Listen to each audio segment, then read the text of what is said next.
حي على الفلاح.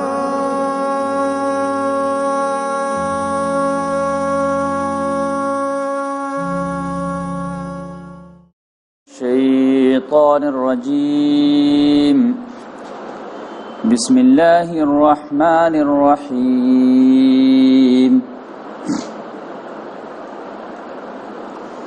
لقد كان لكم في رسول الله أسوة حسنة لمن كان يرجو الله واليوم الآخر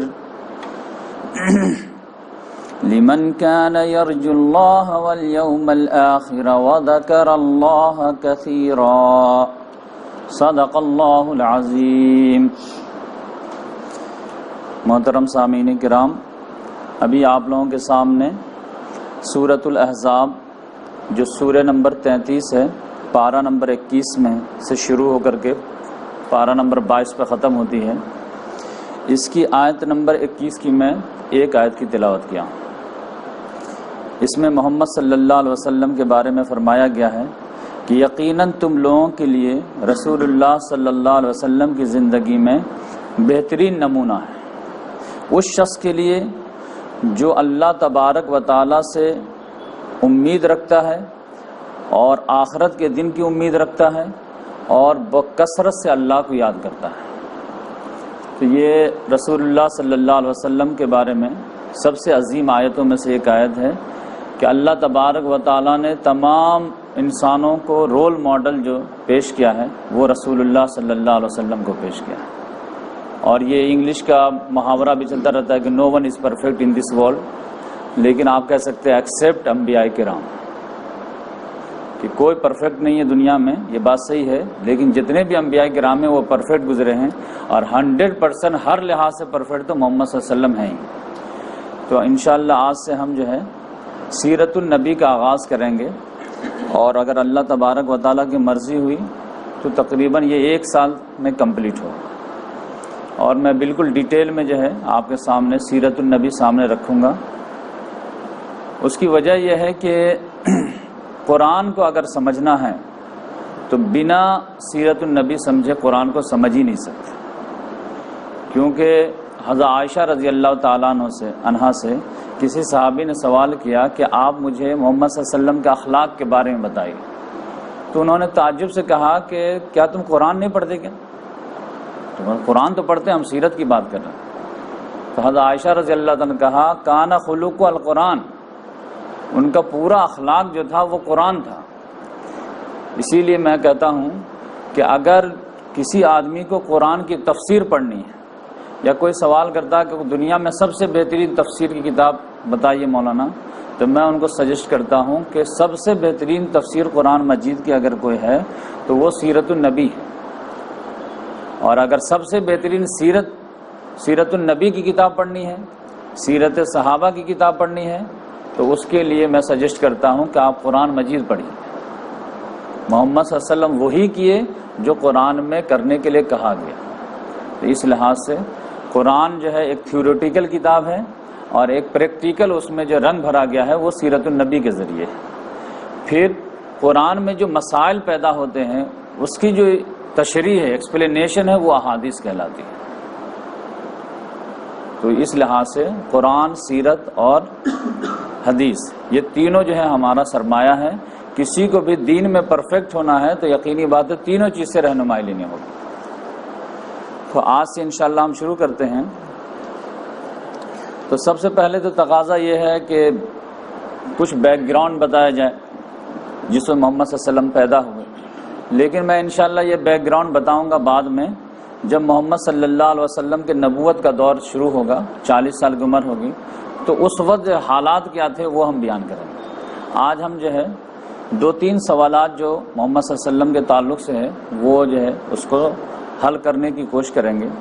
ایک سوال یہ پیدا ہوتا ہے کہ محمد صلی اللہ علیہ وسلم جب حجۃ الوداع کے موقع سے حج کرنے گئے تھے اور قربانی کیے تھے، تو قربانی میں 100 اونٹ قربان کیے تھے.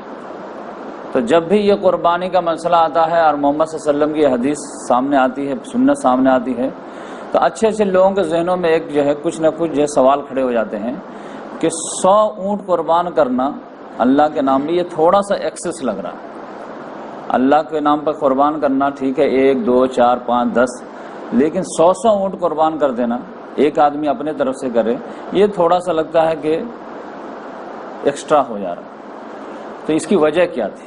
اس سوال کا حل ہے. اسی میں جو ہے ایک سوال اور بھی پیدا ہوتا ہے کہ محمد صلی اللہ علیہ وسلم کی جو دادا کا نام ہے، تو وہ آپ دیکھیں دادا کا نام کیا؟ عبد المطلب. تو کوئی بھی غیر مسلم آپ سے سوال کر سکتا ہے کہ یہ نام ہی غلط ہے. عبد المطلب کا مطلب کیا ہوتا ہے؟ مطلب کا بندہ، جبکہ مسلمان تو اللہ کا بندہ ہوتا ہے. عبد الرحمن ہوتا ہے، عبد الرحیم ہوتا ہے، عبداللہ ہوتا ہے. تو یہ عبد المطلب کیسے ہو جائے گا؟ تو نام ہی غلط ہے. پھر محمد صلی اللہ علیہ وسلم نے جو ہے خود فرمایا کہ میں 2 ذبیح کا بیٹا ہوں. تو یہ 2 ذبیح سے مراد کیا ہے؟ تو یہ 2-3 جو ہے سوالات کو جو ہے ہم ڈیل کریں گے تو انشاءاللہ محمد صلی اللہ علیہ وسلم کا خاندانی بیک گراؤنڈ جو خود بخود سامنے آ جائے گا. پھر ہم پیدائش اور پھر جو ہے پرورش کیسے ہوئی وہ آگے لے کر کے چلیں گے. دیکھیے خانہ کعبہ جو ہے جو جزیرہ نما عرب ہے، اس میں پہلا قدم جو ابراہیم علیہ السلام رکھے تھے، پھر اپنے بیوی اور شیرخوار بچے کو چھوڑ کر کے چلے گئے تھے. پھر حضرت اسماعیل علیہ السلام کے جو واقعہ ہوا ہے اس کے ذریعے سے زمزم کا چشمہ جو ہے نکلا، اور پھر جب پانی کا بندوبست ہو گیا تو پھر قبیلہ جرہم جو ہے وہاں پر آ کر کے آباد ہوا. تو اسماعیل علیہ السلام کا خاندان اور قبیلہ جرہم جو ہے وہاں پہ رہنے لگے. جب اسماعیل علیہ السلام جوان ہوئے تو قبیلہ جرہم کے سردار کی ایک بیٹی سے انہوں نے شادی کر لیا. اس طرح دونوں خاندان ایک ہو گئے.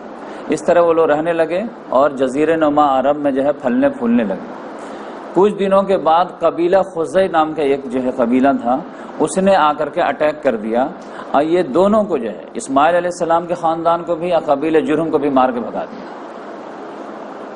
پھر جب یہ قبیلہ جرہم والے جانے لگے یہاں سے جزیرہ نما عرب سے، تو یہ جاتے سمے جو ہے زمزم کو بالکل پاٹ دی، بند کر دیا، اور جو بھی ہتھیار وغیرہ تھا سب اسی میں دفنا دی. تب اس وقت سے جو ہے زمزم بند ہو گیا. پھر محمد صلی اللہ علیہ وسلم کے خاندان میں ایک جو ہے جو دادا تھے کلاب، ان کو اللہ تعالیٰ نے توفیق دی. وہ کہے کہ ہم لوگ جو ہے سائڈ میں جزیرہ نما عرب کے یہاں جو ہے خانہ بدوش والی زندگی گزارتے ہیں، کیوں نہ پورے خاندان کو اکٹھا کیا جائے، اب مل کر کے قبیلہ خزائی کے خلاف جو ہے ایکشن لیا جائے. تو انہوں نے جو ہے پورے یونائٹ کیے خاندان کو اور دوبارہ جو ہے لانچ کیے. تو پھر قبیلہ خزائی والے کو مار بھگائے اور پھر ان کی حکومت آ گئی. تو پہلے جو ہے حکومت چل رہی تھی اسماعیل علیہ السلام کے خاندان اور قبیلہ جرہم کے خاندان، بیچ میں انٹرفیئر کیے قبیلہ خزائی نے. لیکن اب جو ہے کلاب کے ذریعے سے جو انٹری ہوئی ہے، تو اب جو ہے اسماعیل علیہ السلام کا خاندان جو ہے سیاسی لحاظ سے بھی اور مذہبی لحاظ سے بھی پوری طاقت رکھتے تھے. لیکن یہ 200-300 سال جو قبیلہ خزائی والے یہاں پہ رہے، اس میں انہوں نے مورتی پوجا ایجاد کر دی. اس میں جو ہے وہ نام تھا جس نے مورتی پوجا کا ایجاد کیا، اس کا نام تھا عمرو بن لوہے. اسی کے بارے میں آتا ہے کہ رسول اللہ صلی اللہ علیہ وسلم کہتے ہیں کہ جب میں معراج پہ گیا تو عمرو بن لوہے کو دیکھا کہ جہنم میں وہ چکر لگا رہا ہے جیسے کوئی آدمی طواف میں چکر لگاتا، لیکن اس کی اتڑیاں وغیرہ باہر تھی اور اس کو ڈھوئے ڈھوئے پھر رہا، کیونکہ خانہ کعبہ میں بت پرستی کا آغاز اسی نے کیا تھا. اسی نے شام سے لے کر کے آیا تھا اور خانہ کعبہ میں بت رکھا تھا. لوگ جب آبجیکشن لیے کہ یہاں پہ تم بت کیوں رکھتے ہو، تو اس نے جو ایکسپلین دیا کہ یہ بت جو ہے یہ بہت کام کی چیز ہے. جب بھی کوئی بڑی مصیبت آئے گی تو ان کو بیچ میں رکھ کے جب اللہ سے مانگو گے تو اللہ کو جو ہے دعا قبول کر لے گی. اور اللہ تعالیٰ نے آزمائش کے طور پر 2-3 دعا قبول بھی کر لی. تو سب لوگ جو ہے بت رکھنے لگے. تو پھر اس طرح ہر قبیلے والے اپنا اپنا بت رکھنے لگے، جس کی وجہ سے آپ دیکھیں گے کہ محمد صلی اللہ علیہ وسلم کی پیدائش کے وقت میں 360 بت خانہ کعبہ میں رکھے تھے. تو ایک نیچرلی بچہ کے ذہن میں سوال پیدا ہوتا ہے کہ خانہ کعبہ جو توحید کا مرکز تھا، ابراہیم علیہ السلام اس کو توحید کا مرکز بنائے تھے، اور محمد صلی اللہ علیہ وسلم کی پیدائش کے وقت میں خانہ کعبہ کے متولی جو تھے وہ عبد المطلب تھے، تو ان کے ہونے کے باوجود وہاں پہ بت کیسے تھے؟ تو اس سوال کا جواب ڈھونڈنا ضروری ہے. تو یقینی بات ہے محمد صلی اللہ علیہ وسلم کے خاندان والے بت نہیں لائے تھے، بلکہ کچھ عرصے کے لیے دوسرا قبیلہ جو قبیلہ خزائی تھا وہ قابض ہو گیا تھا. تو اس کا جو ایک آدمی تھا عمرو بن لوہے، اس نے جو ہے بتوں کو ایجاد کر دیا تھا. اب یہ 200-300 سال میں لوگوں کے جو ہے گھٹی میں پڑ گئی بت، تو دوبارہ جب خلاف جو انٹری لیے ہیں تو سب چیز کا تو اصلاح کر دیے، لیکن جو ہے بتوں کو نہیں نکال پائے، کیونکہ لگا کہ اگر اس کے خلاف ایکشن لیں گے تو پھر سارے لوگ ہمارے خلاف کھڑے ہو جائیں گے۔ تو انہوں نے سوچا کہ رہنے دو، بقیہ سب کام تو حاجی کو خدمت کرنا، پانی پلانا، یہ سب کام ہو رہا ہے، اس کو بعد میں دیکھیں گے۔ تو کلاب نے بھی سوچا بعد میں دیکھیں گے، ان کے بعد بھی آنے والے نے سوچا کہ بعد میں دیکھیں گے، ان کے بعد بھی سوچا بعد میں دیکھیں گے، یہاں تک کہ عبد المطلب کی باری آ گئی، انہوں نے بھی سوچا کہ بعد میں دیکھیں گے، کہ اس کے خلاف آواز اٹھانا معمولی بات نہیں ہے۔ لیکن اللہ تبارک و تعالیٰ کی مرضی یہ تھی کہ اب یہ بت پرستی ختم ہونی چاہیے، اور توحید کا سینٹر جو ہے خانہ کعبہ بتوں کی گندگی سے پاک ہونی چاہیے، تو اللہ تعالیٰ نے محمد صلی اللہ علیہ وسلم کو مبعوث کیا۔ تو عبد المطلب کے دور میں ہی جو ہے زمزم جو بند تھا، تو اللہ تعالیٰ نے چاہا کہ یہ جاری ہو جائے دوبارہ، تو اس کے لیے یہ معاملہ ہوا کہ اللہ تبارک و تعالیٰ نے عبد المطلب کو خواب میں دکھایا اور حکم دیا کہ زمزم کھودو۔ تو ان کو سمجھ میں نہیں آیا کہ زمزم کھودو مطلب کیا۔ پھر دوسرے دن خواب آیا، زمزم کھودو گوبر اور خون کے درمیان۔ پھر انہیں کچھ زیادہ سمجھ میں نہیں آیا کہ کیا مطلب۔ پھر ایک تیسرے دن بھی خواب آیا، زمزم کھودو گوبر اور خون کے درمیان اور چوٹیوں کے چھتے کے پاس۔ تب ان کو لگا کہ 3 دن خواب آیا، ابراہیم علیہ السلام کو بھی خواب ہی آیا تھا کہ بیٹے کو ذبح کرو، تو ان کو لگا کہ کچھ معاملہ ہے۔ تو جو ہم جولی ساتھی ہوتے ہیں ان کو لیے کہ چلو تو تھوڑا سا ٹہلتے ولتے ہیں، کیا زمزم کھودو خون گوبر کے پاس۔ تو جیسے ٹہل رہے تھے کہ وادی میں ایک جگہ گوبر اور خون نظر آیا، کہ کوئی قافلہ والا گزرا ہوگا، اس نے کوئی جو اونٹ کو ذبح کیا ہوگا، تو خون بھی پڑا ہوا ہے گوبر بھی پڑا ہوا ہے۔ کاری یہ تو مجھے خواب میں جو دکھایا تھا دونوں نظر آ گئے۔ تھوڑے سا اور آگے ادھر ادھر دیکھے دائیں بائیں، تو وہ جو ہے چوٹی کا چھتا بھی نظر آ گیا۔ تو کہا اچھا خواب میں جو میں دیکھ رہا ہوں وہ یہی ہے، لہذا کھدائی شروع کیے۔ تو جو قبیلے جرہم والے جو تھے اسلحہ وغیرہ سارے سونا وونا بھی ڈالے تھے، وہ سب ایک ایک کر کے برآمد ہونے لگے۔ تو ایک ہنگامہ ہو گیا، ابھی پانی تو برآمد نہیں ہوا لیکن اسلحہ برآمد ہو رہا۔ تو سارے لوگ کہے نہیں ہمارا بھی حصہ ہمارا بھی حصہ، ہم بھی کھودیں گے۔ سمجھے کہ اس دور کا جو ہے اس دور کا پیٹرول نکل آیا۔ اب عبد المطلب جو تھے تھوڑے کمزور تھے، تو لوگوں نے دبا دیا، نہیں ہم بھی ہمارا بھی شہر ہے، ہم بھی حصہ لگا، نہیں ہم کو ملا، ہم کو خواب میں آیا، ہم اکیلے کھودیں گے اور جو بھی بینیفٹ ہوگا ہم اکیلے لیں گے۔ سارے لوگوں نے دبا دیا۔ تو انہوں نے کہا ٹھیک ہے چلو فیصلہ کراتے ہیں۔ تو فیصلہ کرانے جا ہی رہے تھے کہ وہاں جو ہے الگ ایک معاملہ ہوا۔ تو اسی میں جو ہے ان کو اپنی کمزوری کا احساس ہوا عبد المطلب کہ کاش کہ میرے پاس 5-10 بیٹے ہوتے نا، تو پھر تو میں ان کو بتا دیتا، میں بہادر تو ہوں لیکن اکیلا آدمی کیا کر پاؤں۔ تو اسی وقت یہ منت مانے کہ اگر اللہ تعالیٰ نے مجھے 10 بیٹے عطا کیے اور سب جو ہے جوان ہو گئے، ڈیفینس کرنے کے لائق ہو گئے، تو اے اللہ میں تیرے نام پر ایک بیٹے کو قربان کر دوں۔ تو وہ دل سے دعا مانگے تھے، منت مانگے تھے، اللہ تعالیٰ نے دعا قبول کر لی۔ دعا قبول کیے، لگاتار بیٹے ہوتے چلے گئے، 10 بیٹے ہوئے۔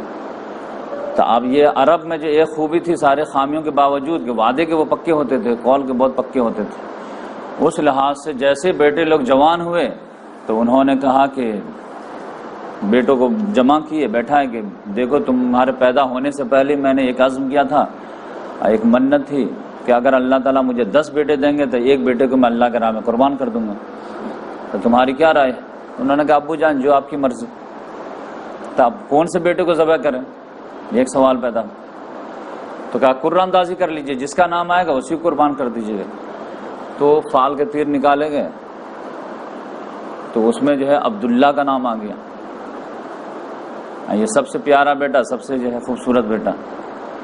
فوراً پکڑے ہاتھ، چلو مینا کی طرف، وہاں پہ جا کر کے تم کو قربان کریں گے۔ جیسے ابھی لے جا رہے تھے کہ بنو نجار جو محمد صلی اللہ علیہ وسلم کے ننیال والے تھے، وہ فوراً آگے پکڑ لیے، نہیں میں اپنے نواسے کو قربان نہیں کرنے دوں گا۔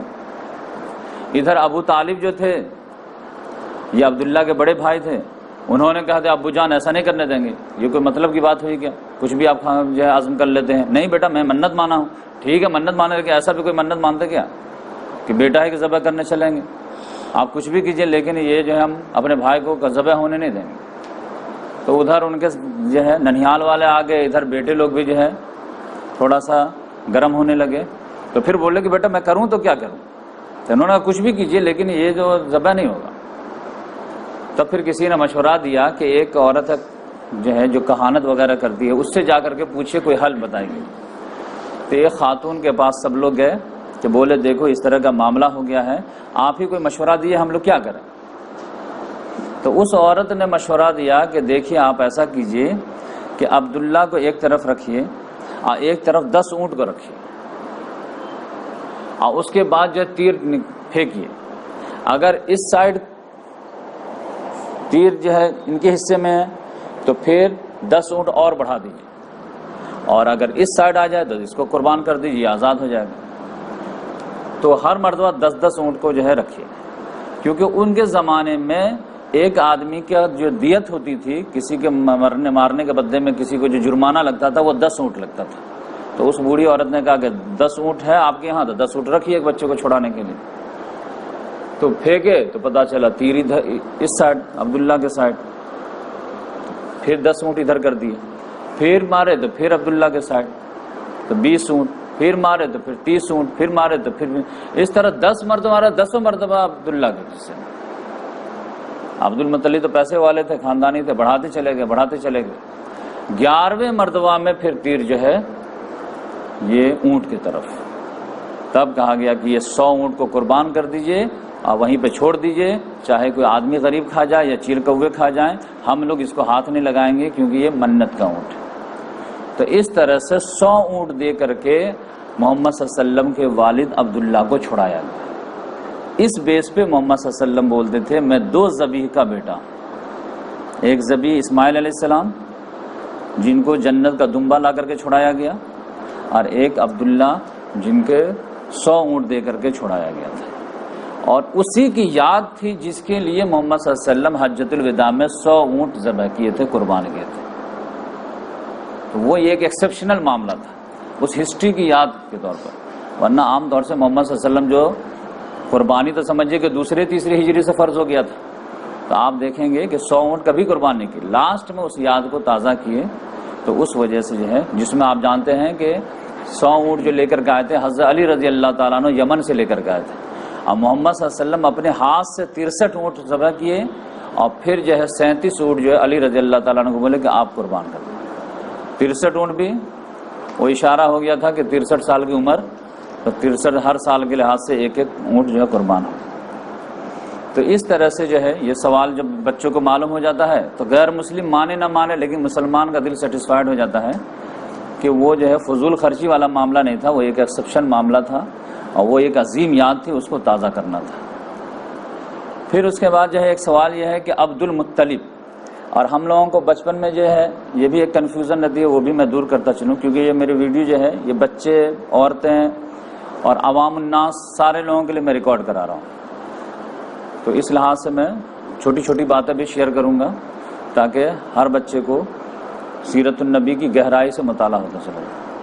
میں خود پریشان رہتا تھا بچپنا میں کہ سنتے تھے کہ محمد صلی اللہ علیہ وسلم جب ہجرت کر کے گئے ہیں تو بنو نجار ننیال والے کے یہاں جو ہے خبر دیے کہ میں آ رہا ہوں، تو وہ لوگ اسلحہ لے کر کے آئے اور پھر محمد صلی اللہ علیہ وسلم کو لے گئے.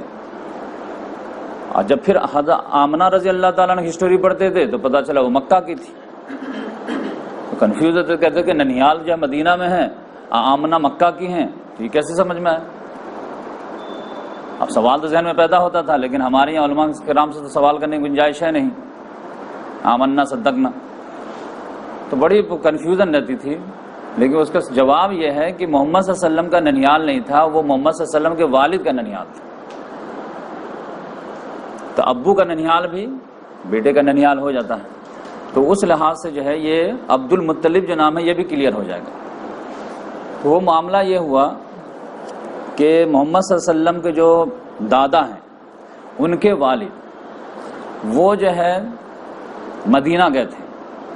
مدینہ میں جو ہے ایک قبیلہ جو ہے بنو نجار قبیلہ جو ہے، وہاں کی ایک خاتون ان کو پسند آ گئی اور اس قبیلے والے کو یہ پسند آ گئے اور دونوں نے مل کر کے شادی کر لی. اور اس خاتون کا نام سلمہ تھا، سلمہ بنت عبد العزیٰ. تو شادی ہو گئی. پھر وہ جو ہے شادی کر کے جو ہے اپنے سسرال والے کو بولے کہ میں ابھی جب مدینہ آ گیا ہوں مکہ سے 500 کلومیٹر، تو میں شام بھی چلا جاتا ہوں، تھوڑا تجارت وغیرہ کر لوں گا، جب واپسی ہوگی تو پھر بیوی کو لے کر کے مکہ آ جاؤں گا، رخصتی کرا لوں گا۔ لیکن قسمت کا کھیل یہ تھا کہ وہ جب گئے ہیں شام تو فلسطین میں ان کا انتقال ہو گیا۔ اب یہ جو 2-3 مہینہ جو گزارے تھے ازدواجی زندگی، اس کی وجہ سے وہ جو لیڈی تھی وہ پریگننٹ ہو گئی تھی، لیکن ادھر سے خبر آئی کہ آپ کے شوہر کا انتقال ہو گیا، تو اس کے بعد جو وہ ڈیلیوری ہوئی تو وہ عبد المطلب پیدا ہوئے۔ تو ان کا جو پیدائش کے وقت میں جو بال وغیرہ بالکل سفید تھا، تو ماں نے ان کا نام شیبہ رکھا۔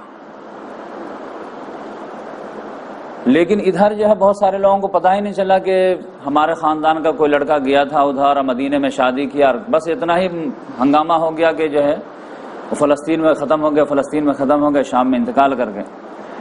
لیکن یہاں تو ان کی ایک نسل جو ہے پیدا ہو گئی تھی۔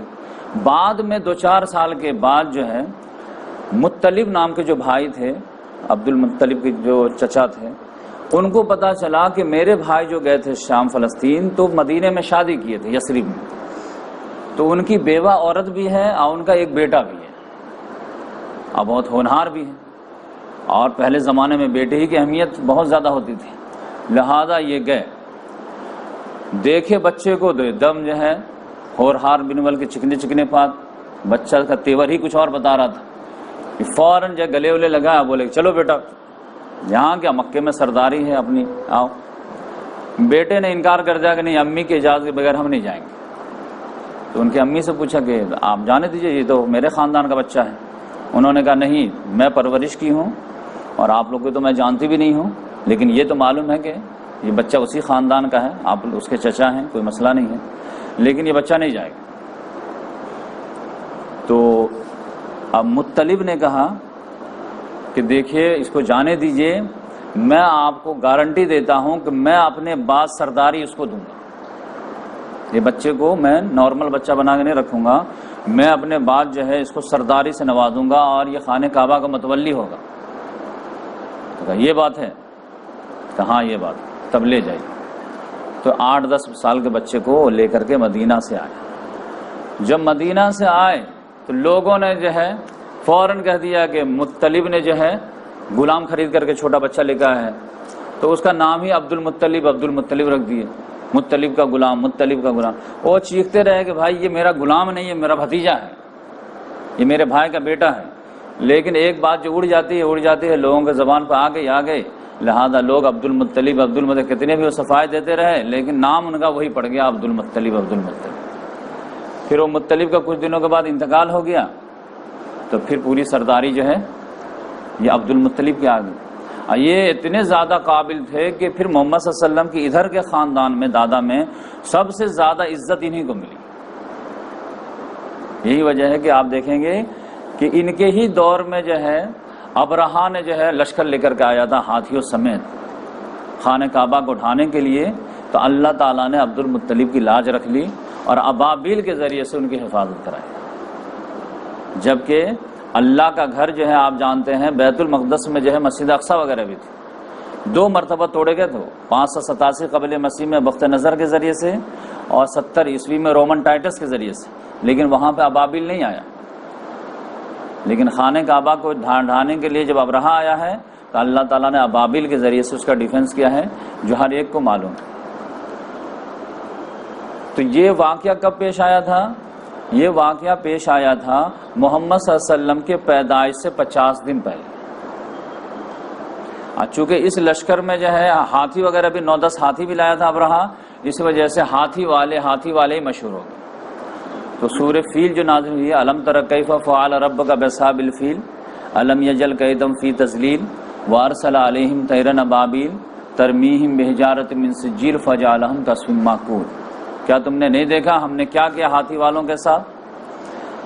تو اس کو جو ہے ہسٹوریکل جو ہے ایک نام دے دیا گیا، عام الفیل، یعنی ہاتھی والوں کا سال۔ اور اسی سال محمد صلی اللہ علیہ وسلم پیدا ہوئے۔ یہ جو ہے ابرہا کا لشکر کی تباہی کا والا جو معاملہ ہوا ہے ابابیل والا، یہ محرم کے مہینے میں ہوا ہے۔ اور پھر محرم، صفر، ربیع الاول، 1-1.5 مہینہ کے بعد جو ہے یہ واقعہ پیش آیا. تو اس لحاظ سے محمد صلی اللہ علیہ وسلم کی پیدائش جو ہے 1 عام الفیل 571 عیسوی. اردو تاریخ جو ہے 12 ربیع الاول کو محمد صلی اللہ علیہ وسلم کی پیدائش ہوئی. اور یہ 9 تاریخ کو جو ہے بتائے جاتے ہیں، یہ بات غلط ہے. 12 ربیع الاول پیر کے روز صبح کے وقت جو ہے ہوئی. اس میں بھی یہ اللہ تعالیٰ کی آزمائش کے رسول اللہ صلی اللہ علیہ وسلم کو ایک بہت لوگوں کے لیے، انسانیت کے لیے رول ماڈل بنانا تھا. اور اللہ تعالیٰ نے انسانوں کو پیدا ہی آزمائش کے لیے کیا ہے، تو ہر کے امتحان ہونا ہے، ہر کی آزمائش ہونی ہے. تو اللہ تعالیٰ نے ایسی آزمائش سے محمد صلی اللہ علیہ وسلم کو شروع دن سے تیار کیا کہ دنیا کا کوئی دوسرا آدمی کھڑا کے یہ نہیں کہہ سکتا کہ میں ان سے زیادہ برے کنڈیشن میں تھا. تو محمد صلی اللہ علیہ وسلم کے والد جو عبداللہ تھے، وہ عبد المطلب کے ہاتھوں ذبح ہونے سے تو، قربان ہونے سے تو بچ گئے، لیکن قدرت کا کام جو ہے اپنا ایک فیصلہ تھا کہ پھر بھی ان کو جوانی میں جانا تھا. 25 سال کی عمر میں وہ شام تجارت کے لیے گئے. مدینے میں کچھ دن کے لیے ٹھہرے، لیکن وہیں ان کو جو ہے طبیعت خراب ہو گئی اور وہیں ان کا انتقال ہو گیا. اور آمنہ کو خبر آئی کہ آپ کا جو ہے شوہر انتقال ہو گیا. تو وہ بہت ذہین خاتون تھی، بہت اچھے اچھے اشعار اپنے شوہر کے بارے میں کہے، جو رحیق المختوم میں بھی ہے، جس سے آپ کو پتہ چلے گا کہ ان کو شوہر سے کتنا پیار تھا اور وہ کتنے عظیم تھے. تو اس طرح محمد صلی اللہ علیہ وسلم ابھی ماں کے پیٹ ہی میں تھے کہ والد کا سایہ سر سے اٹھ گیا. تو 2-3 مہینے کے بعد جب ڈیلیوری ہوئی ہے، صبح سویرے ایک دم فجر کے بعد، تو اب بیوی آمنہ نے جو ہے سب سے پہلے خبر دی، اپنے خادمہ کو بولی کہ جا کر کے دادا کو خوشخبری سنا دو کہ پوتا ہوا ہے. اور پوتا بھی وہ کہ جو بیٹا مر گیا ہے، جو سب سے چہیتا تھا، اس کی نشانی کے طور پر ہوا ہے. تو وہ دوڑی ہوئی گئی. اور جو ہے عبد المطلب جو ہے، ان کا عام اصول معمول تھا کہ خانہ کعبہ میں صبح میں جو ہے گدی وغیرہ لگا کے بیٹھتے تھے آرام سے. ان کو جب انفارمیشن ملی، کان تو لگے ہوئے ہوں گے کہ کچھ نہ کچھ خبر آنی ہے. جیسے پتہ چلا کہ جو ہے پوتا ہوا ہے، وہ دوڑے ہوئے آئے. پھر جو ہے ان کو بچے کو نہلا دھلا کر کے پیش کیا گیا. تو اتنا جھومے کہ فوراً لے کر کے خانہ کعبہ بھاگ گئے. سارے اپنے دوستوں کو دکھائے، دیکھو پوتا ہوا پوتا ہوا. سب لوگوں نے مبارکباد پیش کی. تو سب لوگ جو ہے خوشی شیئر کیے. پھر کسی نے پوچھا کیا نام رکھو گے اس کے، اتنا خوش ہے تو کیا اس کا میں ہسٹوریکل نام رکھوں گا، بتائیے کیا نام سوچ کے رکھیں. تو میں اس پوتے کا نام رکھوں گا محمد. تو کہا ارے یہ تو بڑی یونیک نام لگ رہا، اتنا بہترین نام کیسے آ گیا تم کو، کیا مطلب ہے اس کا؟ کہا کہ محمد نام کا مطلب یہ ہے کہ وہ شخص جس کی سب سے زیادہ تعریف کی جائے. اب میں یہ چاہتا ہوں کہ یہ میرا پوتا جو ہے، اس کی میں ایسی پرورش کروں گا، اتنا ٹیلنٹڈ بناؤں گا کہ ساری دنیا اس کی تعریف کرے گی. اور پھر لا کر کے ماں کے حوالے کر دیے. ماں کو پتہ چلا کہ دادا نے تو جو ہے لے کے گئے تھے تو نام سب رکھ دیے ہیں، لیکن ماں نے کہا کہ ٹھیک ہے، دادا کا تو حق ہے نام رکھے، لیکن ماں کا بھی حق ہے. تو میں اس کا نام رکھوں گی احمد. احمد کے معنی جو سب سے زیادہ تعریف کرنے والا. تو اس لحاظ سے دونوں میننگ ہو گئی. سب سے زیادہ تعریف کرنے والا یعنی اللہ کی تعریف کرنے والے محمد صلی اللہ علیہ وسلم، اور اللہ کے بعد جس کی سب سے زیادہ تعریف ہو وہ محمد. تو اس طرح دونوں نام اللہ تعالیٰ نے دادا اور ماں کے ذریعے سے جو ہے دے دیے. محمد نام جو ہے محمد صلی اللہ علیہ وسلم کا تورات میں آیا ہے، اور احمد نام جو ہے محمد صلی اللہ علیہ وسلم کا انجیل میں آیا ہے. اس طرح دونوں کتاب کا مرج بھی ہو گیا. اس کے بعد جو ہے محمد صلی اللہ علیہ وسلم کی والدہ جو دودھ پلائیں. اس کے بعد جو ہے ابو لہب کی ایک جو لونڈی تھی، اس نے بھی دودھ پلایا، اس کا نام سویبیہ تھا. پھر عام رواج یہ تھا مکے کا کہ چھوٹے بچے کو جو ہے نا دیہاتوں میں بھیج دیتے تھے تاکہ بچے جو ہے شہری آب و ہوا سے جو ہے تھوڑا محفوظ رکھے. پالوشن تو بہت زیادہ رہتا تھا اس زمانے میں، وہ لوگ پالوشن کی سمجھتے تھے. تو پالوشن سے وہ بالکل آزاد رہے اور دیہات کے آب و فضا بالکل فریش ان کو ملے، تاکہ مسل وغیرہ بالکل جو ہے صحیح رہے، بیماریوں سے پاک رہے. اور شہر میں ایک پرابلم یہ رہتا ہے کہ وہاں جو ہے عربی بھی ان لوگوں کا ناز تھا. اور شہر میں جانتے ہیں کہ حج میں جو ہے سب لوگ، حج اور عمرہ میں جو ہے سب لوگ آتے تھے. تو مختلف لوگوں جگہوں سے جب لوگ آتے ہیں تو وہاں پہ کیا ہوتا ہے کہ زبان جب مکس ہو جاتی ہے، اور دیہاتی عربی بالکل پیور سالڈ ہوتی تھی، تو یہ لوگ اپنے بچوں کو جو ہے بچپنا گزارنے کے لیے وہاں بھیج دیتے تھے دیہاتوں میں، کہ وہاں کی پیور عربی بھی وہ جذب کر لے اور پھر بیماریوں سے بھی محفوظ رہے۔ تو دو جو ہے ریزن ہوتے تھے، ایک آب و ہوا اچھی ملے ان کو، اور یہاں کے برے آب و ہوا سے محفوظ رہے، اور یہاں کی پولیوٹڈ عربی سے بھی ان کے محفوظ رہے، اور وہاں کی اچھی دیہاتی عربی بھی یہ جذب کر لیں۔ اس کے لحاظ سے یہ دودھ پینے کے لیے یہ عام رواج تھا کہ یہ بھیج دیتے تھے دیہاتوں میں۔ تو اب آپ سمجھئے کہ دودھ پینے کے لیے جو بھیجنا 2 سال کے لیے یا 4 سال کے لیے، تو آپ سمجھئے کہ ہم لوگ سمجھتے ہیں کہ وہ دودھ پیتا بچہ کیا سن رہا ہوگا، کیا سیکھ رہا ہوگا، جبکہ یہ معاملہ بات معلوم ہے کہ بچہ جو ہے جیسے ہی آنکھ کھولتا ہے ویسے ہی وہ سیکھنا شروع کر دیتا ہے۔ اس کا دماغ جو ہوتا ہے وہ کلین سلیٹ ہوتا ہے، جو بھی آپ بولتے ہیں وہاں پہ لکھ رہا ہوتا ہے، بس جو وہ سن رہا ہوتا ہے، جو جذب کر رہا ہوتا ہے، اس کو ایکسپریس کرنے کو اس کے پاس طاقت نہیں ہوتی ہے۔ اسی لیے اللہ تعالیٰ نے کہا، رسول اللہ صلی اللہ علیہ وسلم نے فرمایا کہ جیسے بچہ پیدا ہو تو فوراً جو ان کا اذان کہو، کیونکہ وہ لکھ رہا ہو، کلین سلیٹ ہے، اور پھر جو اندر جائے گا پھر بعد میں وہی نکلے گا جب اللہ تعالیٰ اس کو بولنے کی صلاحیت دے گا۔ تو اس لحاظ سے مکہ والے پہلے سے محسوس کرتے تھے۔ تو پھر یہ قسمت کس کو نصیب ہو کہ محمد صلی اللہ علیہ وسلم کو دودھ پلائیں۔ تو قبیلہ بنو سعد کی ایک عورت تھی، ان کا نام تھا حلیمہ سعدیہ، وہ خود ہی بیان کرتی ہے، ایک بہترین حدیث ہے، میں پوری سناؤں گا انشاءاللہ۔ اس میں انہوں نے فرمایا کہ ہمارے ایریا میں قحط کا زمانہ تھا، بالکل سوکھا پڑا ہوا تھا، کھانے کے واندے تھے، کچھ بھی نہیں تھا۔ تو ہم لوگ جو ہے 5-10 خاتون جو اس زمانے میں جن کو جب بچہ پیدا ہوا تھا، تو وہ لوگ مشورہ کر کے ایک قافلہ بنائے کہ چلتے ہیں، اور مکہ پیسے والے لوگ، تجارتی لوگ ہیں، تو ایک ایک بچہ لے کر کے آئیں گے، ان کا بھی فائدہ ہمارا بھی فائدہ۔ تو سب لوگ تیار ہوئے، لیکن وہ بولے کہ سارا ایریا تو قحط سے جو جوجھ رہا تھا، لیکن اس میں زیادہ جوجھ رہی تھی، میں سب سے کمزور تھی۔ میرے پاس ایک اونٹنی اور ایک جو ہے سفید گدھی تھی، تو ایک پہ میرے شوہر بیٹھ گئے اونٹنی پہ، اور میرا بچہ لے لیے وہ جو پیدا ہوا تھا، اور ایک گدھی جو سفید تھی وہ بالکل لاغر تھی، اس میں بیٹھ گئی۔ پھر قافلہ روانہ ہوا تو دوسرے قافلے کی عورتیں جو ہے اونٹنی وغیرہ تھی، وہ قدرے غنیمت تھی تو تھوڑا تیز چلتی تھی، اب میری گدھی تو چل ہی نہیں پاتی تھی، تو میں پیچھے رہ جاتی تھی۔ اب وہ لوگ لحاظ کر کے تھوڑا رک جاتی تھی آگے، بھائی آنے تو حلیمہ کو بھی، لیکن حلیمہ کو آنے تو کتنے مرتبہ ان کے لیے رکا جائے۔ تو بھائی ٹھیک ہے، 1 مرتبہ ویٹ کی، 2 مرتبہ ویٹ کی، 3 مرتبہ، سب لوگ جھنجھلا کے اس کو جانے تو یہ لگتا ہے کہ یہ ہمیشہ ہی پیچھے رہ جائے گی، لہٰذا سارے لوگ ہم کو جھنجھلا کر کے چھوڑ دیے اور فوراً چلے گئے، مکہ پہنچ گئے۔ کچھ 2-3 مرتبہ لحاظ کیے لیکن رہتے تنگ آ کر کے چھوڑ دیے۔ ہم لوگ کہا ٹھیک ہے بھائی، اب ہم کیا کر سکتے ہیں، ہمارے گدھی اتنی لاغر ہے، تو زیادہ مار بھی نہیں سکتے۔ تو اس لحاظ سے ان لوگوں کے مکہ میں پہلے انٹری ہو گئی، اب میری 1-2 روز کے بعد ہوئی۔ اب فرسٹ کم فرسٹ سرو، تو سب لوگوں نے یہی پتا کیا بھائی مکہ کا سردار کون ہے، عبد المطلب، اس کے خاندان میں کوئی بچہ پیدا ہوا کہ ہاں ہوا ہے، کہاں ہے، چلو دکھانے کا بچہ بہت پیارا ہے، مجھے دیتے کہ ہاں لے جاؤ۔ لیکن آمنہ پہلے کہہ دیتی تھی، لیکن جو اس نیت سے لے جا رہی ہو یہ جان لو کہ یہ بچہ یتیم ہے، اس کے والد ہیں۔ اچھا اس کے والد نہیں ہے، تب اس کو لے کے کیا ہوگا، آپ کیا دیں گے اور اس کا دادا کیا دے گا؟ نہیں، دوسرا بچہ جس کے والد ہوں تو وہ زیادہ کچھ نہ کچھ دے گا۔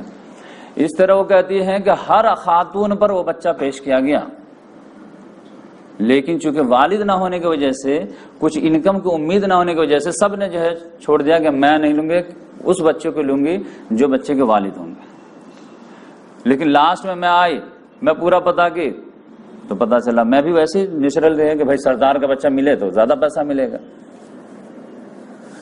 تو میرے سامنے بھی پیش کی گئی، میرے سامنے بھی وہ پہلے کہہ دی آمنہ نے، ادھر سنو، پہلے یہ بچہ جو ہے یتیم ہے، 10-20 عورتیں جو ہے نگلیکٹ کر کے گئی ہیں، تو آپ بھی جو ہے پہلے کلیئر ہو جائے کہ اچھا ان بچے کے والد نہیں ہے، نہیں تو میں بھی چھوڑ دی۔ لیکن میں جو دوسرے تیسرے پھر کسی کو کھوجی تو مجھے کوئی نہیں ملا، کیونکہ 1 سال میں کتنے بچے پیدا ہوں گے، 5, 10, 20, 25 ہوئے تھے، وہ سب کو ایک ایک کر کے مل گئے۔ میں اپنے شوہر کے پاس جو ہے شہر کے باہر جو خیمہ لگائے ہوئے تھے ان کو آ کے بتائے کہ معاملہ یہ ہوا، ہم لوگ پیچھے رہ گئے، اب تو سارے عورتوں کو ایک ایک بچہ مل گیا ہے اور کوئی بچہ ہی نہیں بچا ہے۔ اب ایک بچہ ہے جس کو جو سب لوگ چھوڑ دیے تھے، میں بھی چھوڑ دی، کہ یتیم ہے، اس کو کیا ملنے والا، اس سے ایک بیوہ عورت کیا دے پائے گی؟ تو بولے ہاں اس سے تو کوئی فائدہ ہے نہیں. پھر ہم لوگ رات میں مشورہ کیے, لیکن یہ بھی تو تھوڑا اچھا نہیں لگ رہا, انسلٹ کی بات ہے کہ جب گاؤں جائیں گے اور خالی ہاتھ جائیں گے تو پھر لوگ کہیں گے دیکھو قسمت کی کیسی ماری ہے. تو ایسا کرتے ہیں some thing is better than nothing کے تحت جو ہے اسی بچوں کو لے لیتے ہیں. پان نہیں پان کی ڈنڈی تو دے گی, تو نام سے ہو بھلا کچھ لے لیتے ہیں اس کو. تو شوہر نے لا کر ٹھیک لے لو. تو پھر ہم لوگ شرماتے شرماتے آئے, بولے کہ دے دیجئے وہی بچہ, کہ ہاں لے لو. جیسے ہی وہ میرے ہینڈ اوور کی ہے اور میں نے اس کو اپنے سینے سے لگایا ہے کہ وہ کہتی ہے کہ میرے بدن میں کچھ جو ہے کیفیت تبدیل ہونے لگی, اور جیسے ہی میں بچے کو اپنے چھاتی سے لگائی ہوں کہ پورا جو ہے بچے نے سیر ہو کر کے دودھ پیا. تو میں تو وہیں سے جو فیلنگ محسوس کرتے آئی, اور پھر گھر آئی ہوں تو اپنے بچوں کو بھی دودھ پلائے, تو بچے بھی جو میرا بچہ بھی جو ہے سیر حاصل کر کے دودھ پیا, اور دونوں ایک دم آرام سے سویا رات میں.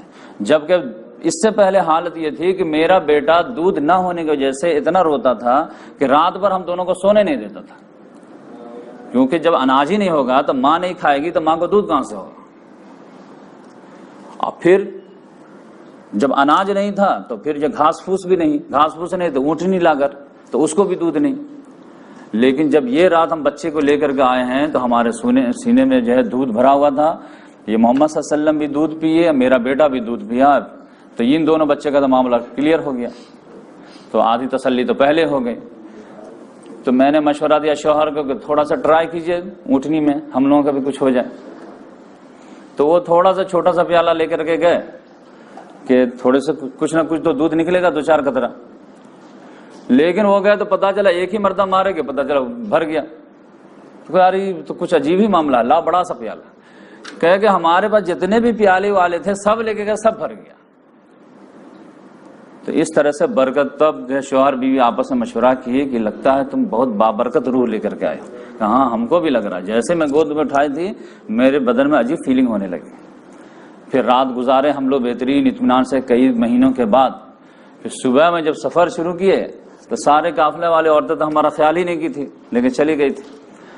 جب شروع ہوئے تب محمد صلی اللہ علیہ وسلم کو میں اپنے گود میں لی, اپنا بیٹا کو والد کے حوالے کی. وہ اونٹ پہ بیٹھے, میں گدھی پہ بیٹھی. میری گدھی ایسی تیز ہوئی ایسے لگ رہا بلٹ ٹرین ہو گئی, دام فاسٹ. یہاں تک کہ وہ جو قافلے کی عورتوں کا کراس کا اوورٹیک کر دی. ساری جو ہے وہ قافلے کی عورتیں کہہ رہی کہ یہ وہی ابو زبیب ہے کیا, کہ بیٹی ہے کیا. وہ حلیمہ کہاں بائے بائے, کہ تم ہمارا خیال نہیں, اب ہم تمہارا کیا خیال کریں. وہ بالکل جو ہے تیزی کے ساتھ جو ہے سب کو پہلے کراس کرتے ہوئے پہنچ گئی.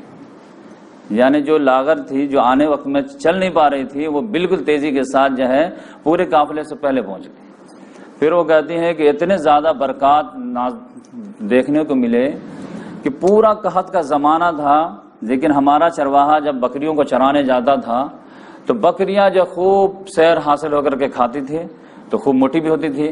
اب پھر اس کا تھن جو ہے بالکل بھرا رہتا تھا, دودھ جو ہے ہم شام میں نکالتے تھے تو پھر جو ہے جتنے امید سے زیادہ ہوتے تھے. جبکہ پورے ایریا میں قحط زمانہ تھا, کسی کو دودھ نہیں ہوتا تھا. تو لوگ ڈانٹا کرتے تھے اپنے چرواہے کو کہ وہاں پہ چرانے لے جاؤ بکریوں کو جہاں پہ ابو زبیب کی بیٹی کے چرواہا لے جاتا. چرواہے کہتے تھے بھائی میں وہیں پہ لے جاتا ہوں, لیکن یہ نہیں کھاتے ہیں. اس کے جو ہے بکریوں کو لگتا ہے ہرا ہرا چشمہ دکھتا ہے, گھاس دکھتا ہے, وہ کھاتے ہیں, ہمارا نہیں کھاتا, ہم کیا کریں. تو اس طرح سے برکات کا نزول ہونے لگا. 2 سال کا ایگریمنٹ تھا کہ 2 سال میں آپ لے کر گائیں گے. 2 سال پورا ہو گیا, بچہ ایک دم جب مضبوط تندرست ایک دم مٹا کٹھا. اب یہ جو برکات کی وجہ سے ان کو جو دینے کا تو دل چاہ نہیں رہا تھا, لیکن ٹائم پورا ہو گیا تھا. تو پھر حلیمہ سعدیہ 2 سال کے ایگریمنٹ کے حساب سے آمنہ کے پاس لے کر کے آئیں. خوب تعریف ہوئی کہ دیکھیں کتنا ماشاءاللہ ماشاءاللہ, کہ ہاں ماشاءاللہ مجھے.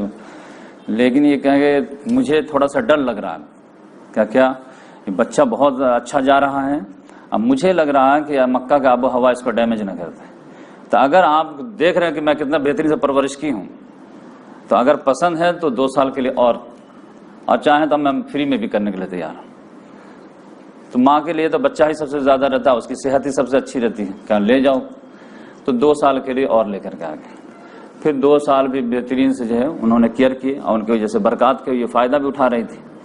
4تھے سال میں پرابلم آیا کہ محمد صلی اللہ علیہ وسلم اب چلنے پھرنے کے لائق ہو گئے تھے. بڑے بڑے بچے کھیل رہے ہیں میدان میں, چھوٹے بچے کے حساب سے بیٹھ کر کے کہیں پہ دیکھ رہے ہیں تماشا. کہ اچانک اثر کے بعد کیا ہوا کہ کھیل میدان میں دیکھ رہے تھے بڑے کو کہ جبریل علیہ السلام آئے اور محمد صلی اللہ علیہ وسلم کو ایک دم لٹا دیے. اب بچے تو اس کو رپورٹنگ کی کہ پٹک دیے, اب فوراً ایک چاقو نکالے اور فوراً پورا سینہ چیر دیے, اور پھر دل کو باہر کیے. ایک تشت لائے جنت کے اور اس میں دل کو نکال کے رکھے, زمزم کا پانی لائے اور اس سے دل کو دھو دیے. ایک کالا سا تھا سائڈ میں, اس کو کینچی سے کاٹ دیے, اور پھر دل کو اندر رکھے اور جو ہے سلائی مار دیے, اور 5 منٹ کے اندر سرجری مکمل. بچے جب دیکھے سینہ چیرتے ہوئے وہ فوراً بھاگے دوڑے, حلیمہ سعدیہ کو بولنے گیا کہ آپ کے بیٹے کو ذبح کر دیا, آپ کے بیٹے کو ذبح کر دیا. وہ دوڑی آئی ایک دم, کیا ہوا کیا ہوا. جب تک میں سرجری تو مکمل ہو چکا تھا. محمد صلی اللہ علیہ وسلم کا چہرہ بالکل اداس, کچھ سمجھ ہی میں نہ آیا کہ کیا ہوا میرے ساتھ. وہ دیکھی تو سینے پہ نشان تو تھے سلائی کے. صحابہ کرام کہتے ہیں ہم بعد میں بھی دیکھتے تھے وہ سلائی کے نشان باقی تھے. اس کو شق الصدر کا واقعہ بولتے ہیں. تو اب یہ گھبرا گئی کہ عبد المطلب کا پوتا ہے, مکے کے سردار کا پوتا ہے, تو زیادہ لالچ میں کہیں لینے کے دینے نہ ہو جائیں. شوہر سے مشورہ کی کہ بھائی اب اس کو حوالے کر دو, کیونکہ ان کا معاملہ شروع دن سے ہی عجیب ہے. تو یہ الگ جو ہے معاملہ ان کا, تو زیادہ رسک نہیں لینا چاہیے, زیادہ لالچ نہیں کرنا چاہیے.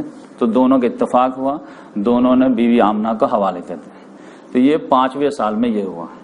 1 سال محمد صلی اللہ علیہ وسلم اپنے ماں کے ساتھ رہ پائے.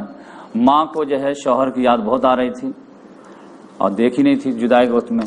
تو انہوں نے مشورہ کیا اپنے جو سسر سے, جو گارجین تھے, ان کو بولے کہ مجھے شوہر کی یاد آ رہی ہے, تو ایک مرتبہ کم سے کم جو ہے دیکھ نہیں پائے ہوں تو کم سے کم جو ہے قبر کی زیارت ہی کرا دیجئے.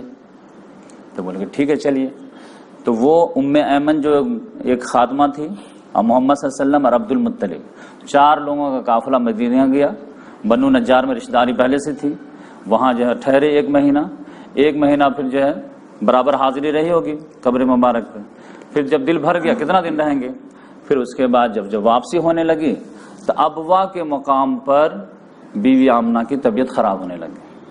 جب خراب ہونے لگی تو روک دیے, لیکن وہ بیڈ ٹو ورس ہونے لگا, یہاں تک کہ وہیں پہ انتقال ہو گیا.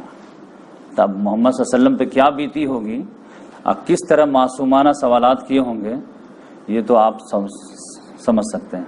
تو عبد المطلب وہیں سے جو ہے دم فدا ہو گئے محمد صلی اللہ علیہ وسلم پہ, اور باپ اور ماں دونوں کی کمی پوری کرنے کے لیے کمر کس لیے کہ فزیکل تو فزیکل, فائنینشل تو فائنینشل, ایموشنل بھی جو ہے بچے کو میں محسوس نہیں ہونے دوں گا کہ تمہارے والد نہیں, تمہاری والدہ نہیں, کیونکہ آن دا اسپاٹ وہ موجود تھے. تو اس کے بعد کیا ہوا انشاءاللہ ہم بعد میں بیان کریں گے. یہ ہمارا پہلا لیکچر تھا. لیکن ایک بات جو ہے مورل لیسن میں ہمیشہ جو ہے سیرت النبی میں دیتا چلا جاؤں گا. اس میں جو ہے میں جب سیرت کا مطالعہ کر رہا تھا تو مجھے ایک بات سمجھ میں آئی کہ ایگزیکٹ جو یتیمی والا معاملہ تھا, جو دائی لوگ آئے تھے مکے میں اور سب کے سامنے پہلے جو ہے محمد صلی اللہ علیہ وسلم کو پیش کی گئی, لیکن سب لوگوں نے محمد صلی اللہ علیہ وسلم کو پہلے سائڈ میں کر کے دوسرے بچوں کو اختیار کیا. تو ہمارے سامنے بھی لگتا ہے کہ یہی معاملہ ایگزیکٹ پیش ہو رہا کہ اگر دین قبول کرتے ہو, حق پرستی کو قبول کرتے ہو تو یہ پرابلم ہے, دنیاوی تمہارے یہ نقصانات ہیں. اور اگر دوسرے سائڈ میں جاتے ہو یعنی دین جوائن کرتے ہو تو یہ پرابلم ہے, حرام و حلال کا خیال رکھتے ہو تو یہ پرابلم ہے, اور پولیٹکس جوائن کرتے ہو اور حرام و حلال کے تمیز کو کھو دیتے ہو تو یہ فوائد ہے. اب بولو کیا لوگ. تو اکثر لوگ تو نگلیکٹ ہی کرتے ہیں کہ دین بعد میں دیکھ لیں گے, پہلے تو دنیاوی فائدہ آ جانے چاہیے. جبکہ اس یتیمی کی حالت میں جس نے قبول کیا حلیمہ سعدیہ, تو ان تمام دائیوں میں سب سے زیادہ جو ہے خوش نصیب کون دائی ہوئی, حلیمہ ہوئی. تو آج کے دور میں بھی محمد صلی اللہ علیہ وسلم کو یتیمی کی حالت میں چھوڑے تھے, آج مسلمان محمد صلی اللہ علیہ وسلم کے لائے ہوئے دین کو یتیمی کی حالت میں چھوڑے ہوئے, دین کے ریپریزنٹیٹو بننے کے لیے تیار نہیں ہیں. دین پہ عمل کرنا ایک الگ چیز ہے, دین کا نمائندہ بننا, پارٹی ممبر بننا. دین کی اچھائی ہے تو آپ کے حصے میں دین کی خرابی ہے تو آپ اس کے ڈیفینڈر. تو یہ کوئی آدمی ریپریزنٹیٹو بننے کے لیے تیار نہیں ہے, کیونکہ ہم چاروں طرف سے اتنے زیادہ اٹیک ہونے لگے ہیں کہ لوگ سمجھتے ہیں کہ اس اٹیک میں بھی جو ہے ہتھے نہ چڑھ جاؤں. تو لہٰذا بائی سائڈ میں بھی نام لکھا کے رکھوں، لیکن میں اس کا جب ریپریزنٹیٹو نہ بنوں، دین کا نمائندہ نہ بنوں، دین کا سپاہی نہ بنوں۔ تو اس لحاظ سے ہم سمجھتے ہیں کہ یتیمی کے حالت میں a friend in need is a friend indeed, دوست وہی ہوتا ہے جو مصیبت وقت میں جو ہے کام آتا ہے۔ تو آج دین کو سب سے زیادہ مسلمانوں کے خلوص کی ضرورت ہے کہ تمام چیزوں سے کٹ کر کے جو ہے دین کو اگر وہ اپنائیں گے اور دین کے ریپریزنٹیشن جو ہے ہر معاملے میں کرنے کی کوشش کریں گے تو پھر اللہ تعالیٰ کہے گا کہ ہاں تم نے جو ہے مصیبت وقت میں دین کو دل گلے سے لگایا، تو آخرت میں جب کریٹیکل سچویشن ہے تو ہم تم کو گلے سے لگائیں گے۔ اور محمد صلی اللہ علیہ وسلم کہے گا آج میں کوئی جب ہر آدمی پیاسا ہے، ننگا ہے، بھوکا ہے، تو میں حوض کوثر پر تم کو اپنے ہاتھ سے جام کوثر پلاؤں گا۔ تو اس لحاظ سے جو ہے اللہ تعالیٰ سے دعا ہے کہ اللہ تعالیٰ ہم تمام کو محمد صلی اللہ علیہ وسلم کی سیرت، حدیث، قرآن کما حق کو پڑھنے، سمجھنے، عمل کرنے کی توفیق عطا فرمائے۔ انشاءاللہ نیکسٹ جو ہے منڈے سے